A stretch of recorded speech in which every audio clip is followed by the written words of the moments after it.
नमस्कार, मैं doctor Deepika Minhas from Shrimati Urmila Devi Ayurvedic medical college Hoshiarpur Punjab. आज आप सबका फिर से स्वागत करती हूँ डे 6 ऑफ आयुर्वेदा सीरीज, जो कि हम आयुर्वेदा डे पे मना रहे हैं। और इसी के साथ आज का हमारा टॉपिक यंग इंडियंस को लेके है और टॉपिक है silent heart attacks, why young India is at risk. और इस टॉपिक के साथ आज के हमारे गेस्ट स्पीकर हैं doctor Pooja Thakur. She is working as an assistant professor in the department of Kaya Chikitsa in our very college. Welcome doctor Pooja, welcome to this podcast series with us. Thank you, Dr. Deepika, for inviting me.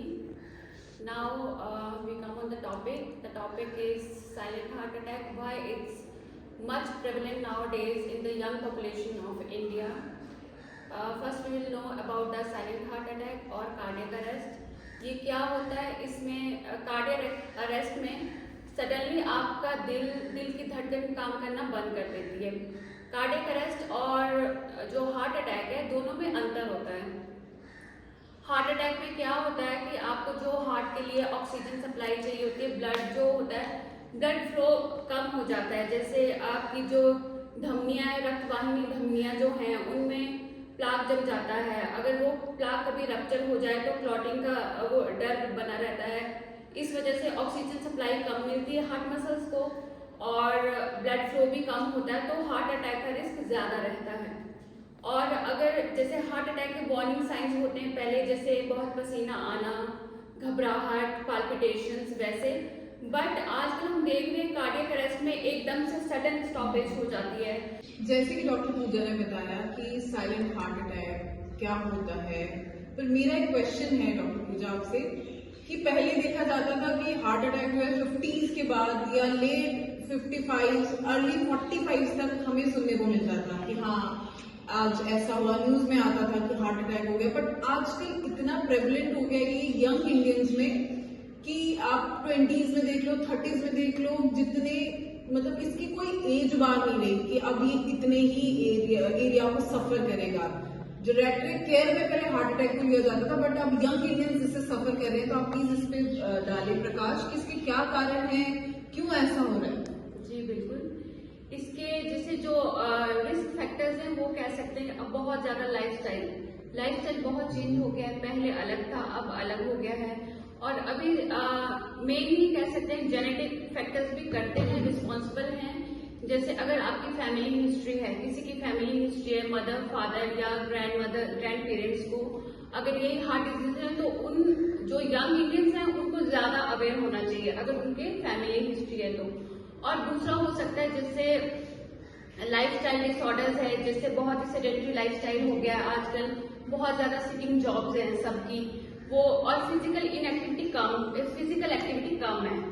जैसे 7-7, 8-8 घंटे एक ही जगह बैठे रहेंगे। आजकल work from home का नया चलन शुरू हो गया है। घर पे बस लैपटॉप के आगे बैठे रहते हैं 7-8 घंटे, कोई एक्टिविटी नहीं हो पाती उनकी, फिजिकल एक्टिविटी। तो ये भी एक मेजर फैक्टर है कि, और ओबेसिटी आजकल देखा जाए तो कितना ज्यादा ओबेसिटी को हम मोटापा या नॉर्मल लैंग्वेज में मोटापा या वैसे आयुर्वेद में कहें तो स्थौल्य, वो बहुत ज्यादा हो रहा है। और जैसे वही खाने की हमारी हैबिट्स जरा भी बिल्कुल सब बिगड़ गई हैं। जैसे फास्ट फूड बहुत ज्यादा आजकल प्रचलन में है। लोग फटाफट से कुछ भी खाने का मन करते हैं जो फटाफट से ऑर्डर कर देते हैं, तो वही सब खाते रहते हैं और फिजिकल एक्टिविटी नामात्र हो गई है। तो इस वजह से बहुत सारी लाइफस्टाइल डिसऑर्डर्स हो रहे हैं, जैसे मेटाबॉलिक सिंड्रोम्स या मेटाबॉलिक जो डिसऑर्डर्स है वो है। उसमें आता है सबसे पहले तो डिसलिपिडीमिया है मेनली। उसमें जैसे 2 टाइप के कोलेस्ट्रॉल होते हैं, एक गुड कोलेस्ट्रॉल होता है बॉडी के लिए और एक बैड कोलेस्ट्रॉल होता है। जो बैड है वो बढ़ रहा है एलडीएल, और जो गुड है एचडीएल वो कम हो रहा है। जैसे कि डॉक्टर पूजा आपने इतना अच्छा एक्सप्लेन किया, पर मेरा नेक्स्ट क्वेश्चन और एक तो जागरूकता के नाते मैं पूछना चाहूंगी कि आप प्लीज मुझे बताओ कि आजकल के यंग इंडियंस जो हैं, इतने ज्यादा जिम कल्चर आजकल है सोसाइटीज में, हर कहीं जिम अवेलेबल है और लोग जाते भी हैं, ऐसा नहीं है कि नहीं जाते हैं ना। बहुत तरह की योगा क्लासेस शुरू हो गई हैं, अलग अलग कॉम्बिनेशन के साथ लोग वो भी अटेंड करते हैं, जुम्बा कल्चर है। फिर भी जो आज के यंग एडल्ट्स हैं, आप सिडेंटरी के साथ साथ एक्सरसाइज भी कहीं ना कहीं कर रहे हैं, बट फिर भी उनको ऐसी चीजों का सामना करना पड़ रहा है, ऐसा क्यों? देखिए, ये हम मान सकते हैं, जैसे लोग जिम भी जाते हैं, हमने देखा है अभी रिसेंटली बहुत ये सेलिब्रिटीज कुछ वो तो बिल्कुल फिट थे, फिर भी उनको कार्डियक अरेस्ट है, वो हम मान सकते हैं क्योंकि ओवर एक्सर्शन भी एक कारण हो सकता है इसका।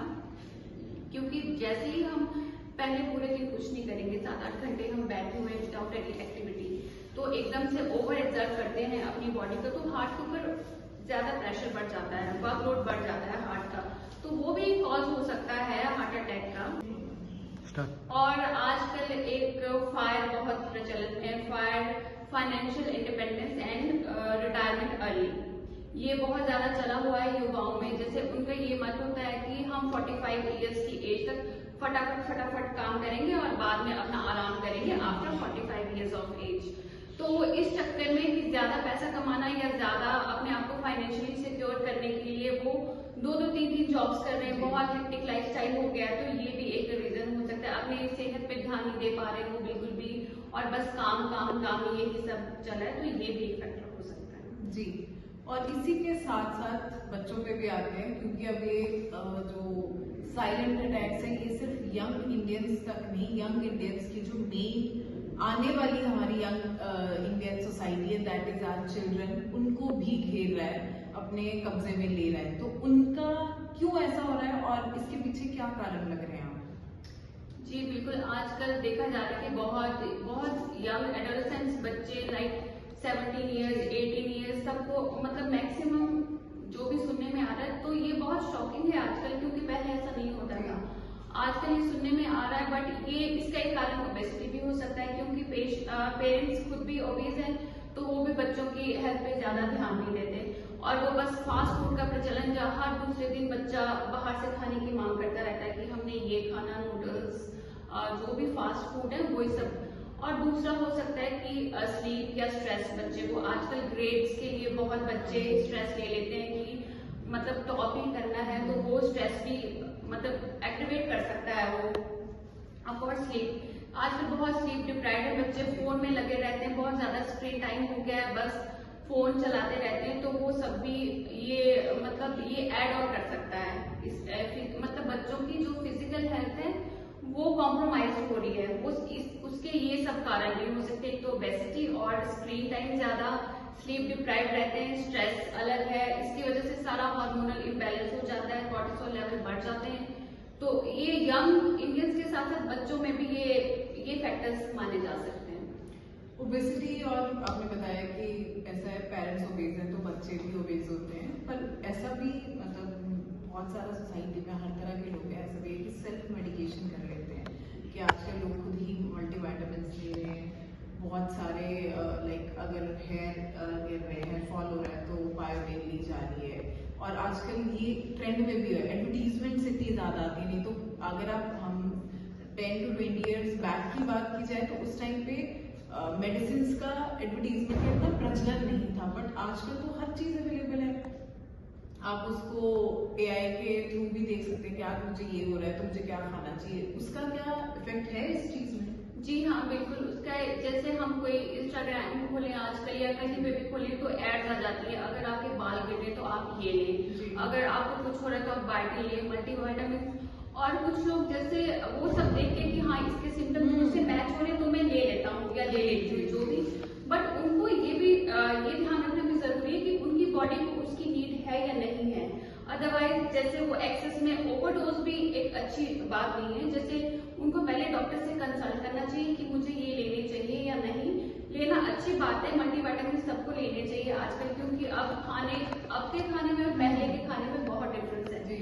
बट वही अगर हम कुछ भी ले लें तो पहले डॉक्टर से जरूर प्रिस्क्रिप्शन लेना चाहिए, अपने डॉक्टर की सलाह जरूर लें। कुछ भी ऐसे ही शुरू ना कर दें कि बस मुझे ये सिम्टम्स मैच कर रहे तो मैं ये ले लेती हूँ, मेरा ये मतलब हेयर अच्छे हो जाएंगे या मेरी अपनी हेल्थ ठीक हो जाएगी, तो ये सब ध्यान में रखना जरूरी है। जी, और नेक्स्ट क्वेश्चन मेरा ये है आपके लिए कि क्या वार्निंग साइंस हैं कि जिससे हमें पता लग जाएगा कि हाँ हम हो सकता है कि हार्ट अटैक प्रोबेबिलिटी बढ़ रही है हमारी हार्ट अटैक की तरफ या साइलेंट अटैक्स की तरफ, ऐसे कोई वार्निंग साइंस है तो आप प्लीज बताएं। जी बिल्कुल। आजकल ऐसा होता है कि जो यंग जनरेशन है वो मोस्टली उनको लगता है कि हम फिट हैं, हम ठीक है, तो वो बहुत ज्यादा स्क्रीनिंग की तरफ ध्यान देते ही नहीं है।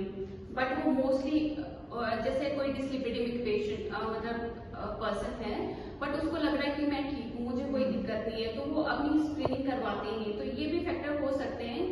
और इसके अलावा जैसे चेस्ट पेन हो जाती है, पाल्पिटेशंस होने लग जाती है, घबराहट, और पसीना बहुत आने लगता है, जिससे ऐसा लगता है कि शरीर मतलब अनएक्सप्लेन फटीग, जैसे जिसका कोई कारण ही नहीं पता है, हमेशा थकावट रहती है और पसीना बहुत आता है, ऐसे नौजिया, उल्टी का मन करेगा और चक्कर सा, घबराहट, बेचैनी, ये सब साइंस हैं। अगर ये साइंस हो रहे तो जैसे शॉर्टनेस ऑफ ब्रेथ हो जाती है, आपकी थोड़ा सा भी आप चलते हो, आपकी सांस फूल रही है, आंखों के आगे अंधेरा छा रहा है, अगर ये सब आपको हो रहे हैं मतलब लगातार, तो आपको अपनी प्रॉपर स्क्रीनिंग करवाना जरूरी है। तो बहुत ही अच्छा ये मैसेज है डॉक्टर पूजा की तरफ से कि अगर आपको ऐसे वार्निंग साइंस मिलते हैं तब भी आपने स्ट्रेस्ड आउट नहीं होता ना कि हाँ मुझे हार्ट अटैक आने वाला है या मुझे ऐसा, आप अपने नियर बाय किसी भी हेल्थ प्रैक्टिशनर्स के पास जाओ, जितने भी हॉस्पिटल्स आपके नियर बाय अवेलेबल हैं वहाँ जाके अपनी स्क्रीनिंग कराओ और फिर इस चीज़ के लिए कंफर्मेशन लो। आप इसका भी स्ट्रेस लेके दोबारा एक नई बीमारी पैदा ना करें। और एक चीज मैं और कहना चाहूंगी, मेन साइन अगर आपको सच में मतलब आजकल थोड़ा एंजाइटी इश्यूज भी बहुत है, तो उसमें भी ये सिम्टम्स कंफ्यूजन हो जाता है।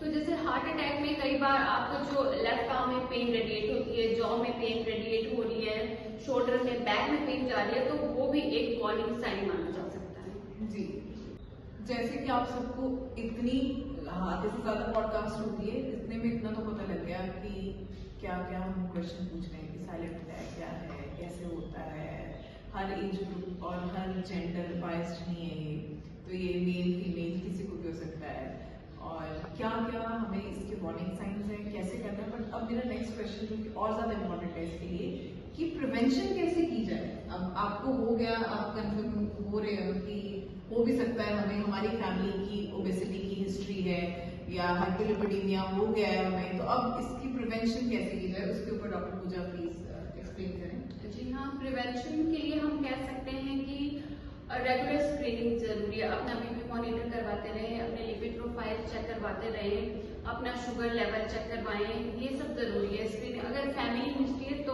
आपको करवानी ही करवानी है, तो बहुत ज्यादा जरूरी हो जाता है स्क्रीनिंग। और दूसरा है कि हेल्दी डाइट, हमने अपनी डाइट में सब कुछ इंक्लूड करना है, उसमें वेजीज, प्रोटीन्स, मतलब सब एक अमाउंट में होना चाहिए। और फास्ट फूड, जैसे फास्ट फूड और एक कैंड जूस जो आते हैं वो बिल्कुल बंद कर देने चाहिए। जैसे कि डॉक्टर साहब ने बोला भी कि कैंड और टिन्ड आइटम्स नहीं लेनी चाहिए। हमारी लास्ट पॉडकास्ट में भी जिसमें हमने एडल्ट्रेशन की बात की, उसमें भी ये बात जो हमारे प्रीवियस गेस्ट थे उन्होंने बोला कि हमें जितने भी पैक्ड फूड आइटम्स है वो अवॉइड करने। तो हेल्दी डाइट क्या हुई फिर डॉक्टर साहब? हेल्दी डाइट में जैसे हमें होल ग्रेन्स लेने चाहिए, जैसे मिलेट्स, ज्वार, बाजरा, ये सब आजकल बहुत ही प्रचलन में आ रहे हैं और लोग इनको ले भी रहे हैं, तो ये सब डाइट में इंक्लूड करने चाहिए। और वेजिटेबल्स, प्रोटीन कुछ मात्रा में जरूर हमें वो करना चाहिए अपनी डाइट में इंक्लूड, और ये सब करना चाहिए। ठीक है। और साथ ही साथ में और क्या क्या प्रिवेंशन हम कर सकते हैं? तो डाइट का हो गया, इसके अलावा कुछ और हम ऐड ऑन कर सकते हैं? जी, और जैसे ये फिजिकल एक्टिविटी हमें अपने, जैसे आजकल वर्क फ्रॉम होम है तो प्रोलॉन्ग सिटिंग हो जाती है 7-8 घंटे की, वो हमें अवॉइड करनी चाहिए। जैसे कुछ देर बाद थोड़ी एक्टिविटी वो कर सकते हैं। और रेगुलर एक्सरसाइज मतलब कम से कम आधा घंटा तो अपने लिए देना ही चाहिए। जैसे सुबह, वो अपने ऊपर डिपेंड करता है चाहे आप सुबह करें या शाम को करें, बट एक्सरसाइज जरूरी है। और जैसे स्मोकिंग, आजकल जैसे यंग एडल्ट है वो स्मोकिंग, अल्कोहल, ये सब, स्मोकिंग तो बिल्कुल ही क्विट कर देनी चाहिए, अल्कोहल थोड़ा लिमिटेड उसमें ले सकते हैं। और फिर स्ट्रेस मैनेजमेंट भी योगा, मेडिटेशन वो कर सकते हैं स्ट्रेस मैनेज करने के लिए। और 7 to 8 hours sleep is must, वो तो मतलब अगर आपको प्रॉपर हार्मोनल इम्बैलेंस वगैरह वो सब कुछ स्लीप से ठीक हो जाएगा, तो इस वजह से स्लीप भी बहुत ज्यादा इम्पॉर्टेंट है हेल्दी रहने के लिए। तो sleep is 7 to 8 hours of sleep is must. इसके साथ साथ में और क्या आप मेडिकल हेल्प ले सकते हैं, आप इसके बारे में बताएं। जी हाँ, जैसे अगर आप स्क्रीनिंग कराते हैं प्रॉपर, उसमें आपका बीपी रेज आता है, डिस्लिपिडीमिया होता है, तो ये सब तो है ही, हमें खाने का ध्यान रखना, एक्सरसाइज करनी है, बट यू कांट अवॉइड कि मैंने मेडिसिन ले ली है तो वो आपको मेडिसिन लेनी पड़ेगी। जैसे बीपी बहुत ज्यादा हाई आ रहा है, अगर आप सोच रहे हो कि मैं वॉक कर लूंगा या कर लूंगी तो मेरा कंट्रोल हो जाएगा, डाइट इंप्रूव करूंगी, ये सब भी होता है, नो डाउट, ये भी करता है हेल्प। जैसे लाइफस्टाइल मॉडिफिकेशन हमें करनी पड़ती है, बट मेडिसिन लेना भी जरूरी है। अगर आपका या फैमिली हिस्ट्री है, रिस्क फैक्टर्स पे रिस्क उस पे है आप, तो फिर मेडिसिन लेना भी जरूरी है विद लाइफस्टाइल मॉडिफिकेशंस। बहुत अच्छी बात बोली डॉक्टर साहब ने कि आजकल क्या मैक्सिमम देखा है 40 to 50% पेशेंट्स ऐसे होते हैं जो दवाई खाने से कतराते हैं। उनके हिसाब से नहीं आप हमें ये बता दो, हम ये छोड़ देंगे, वो छोड़ देंगे, नमक खाना छोड़ देंगे, अचार खाना छोड़ देंगे, हम एक्सरसाइज करेंगे बट हम मेडिसिन नहीं लेंगे। तो ऐसा कोई मैं बोलूँगी वे आउट नहीं है, बिना मेडिसिन के आप ठीक नहीं हो सकते, तो आपको मेडिकेशन लेनी ही पड़ेगी जो आपके डॉक्टर ने प्रिस्क्राइब किया, साथ साथ में आपको लाइफ मॉडिफिकेशन करनी पड़ेगी, लाइफस्टाइल मॉडिफिकेशन। सो अब मेरा नेक्स्ट क्वेश्चन है कि आयुर्वेद में डिस्लिपिडीमिया को क्या कहा गया है और कैसे लिया गया है, इसके बारे में क्या संहिताओं में ग्रंथों में उल्लेख है, तो आप प्लीज उसके बारे में भी हमारे व्यूअर्स को बताएं।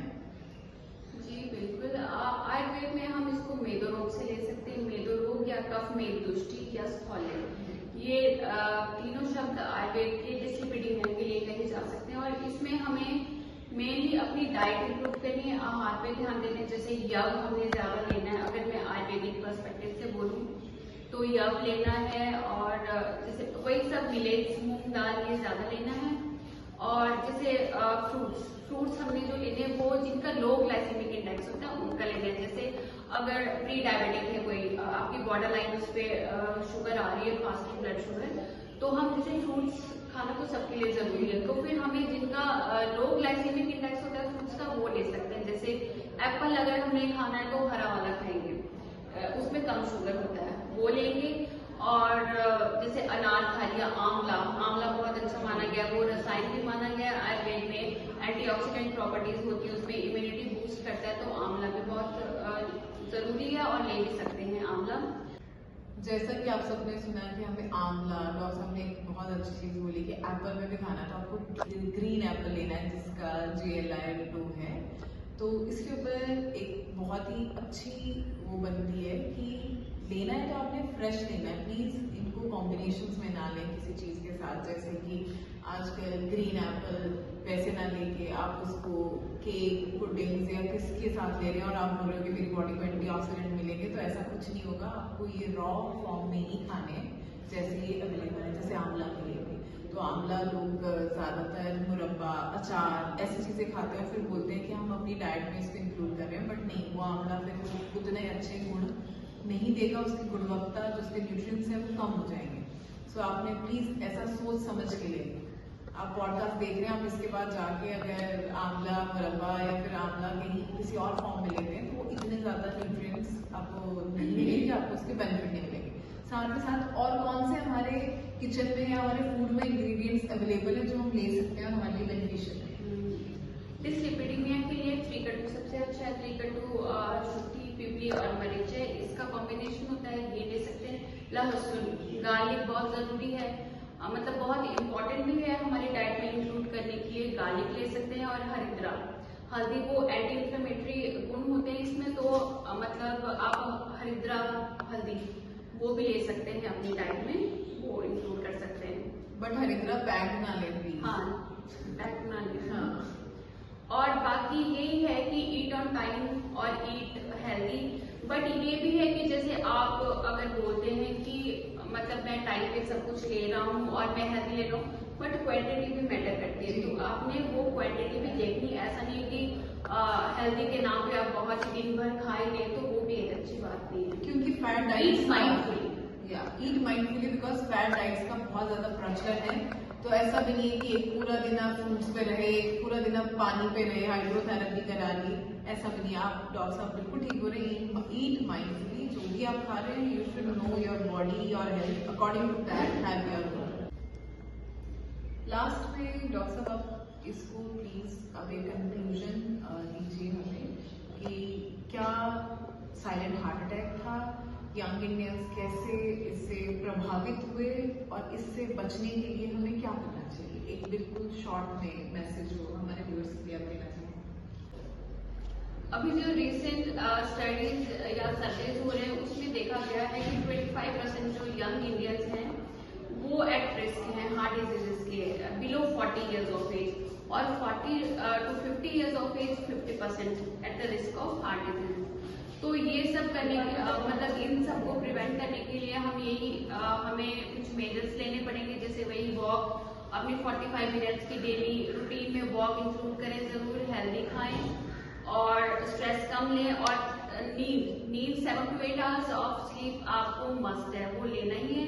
स्ट्रेस मैनेजमेंट अपना योगा या मेडिटेशन से करें, और ब्रिस्क वॉक मतलब ऐसा नहीं कि आप आराम से टहल रहे हैं या गप्पे मार रहे हैं तो आप कह सकते हैं कि मैंने तो 45 मिनट्स की अपनी दिन की वॉक पूरी कर ली है, वो नहीं है। ब्रिस्क वॉक करना है आपको, walk should be walk, it should be not like walk and talk.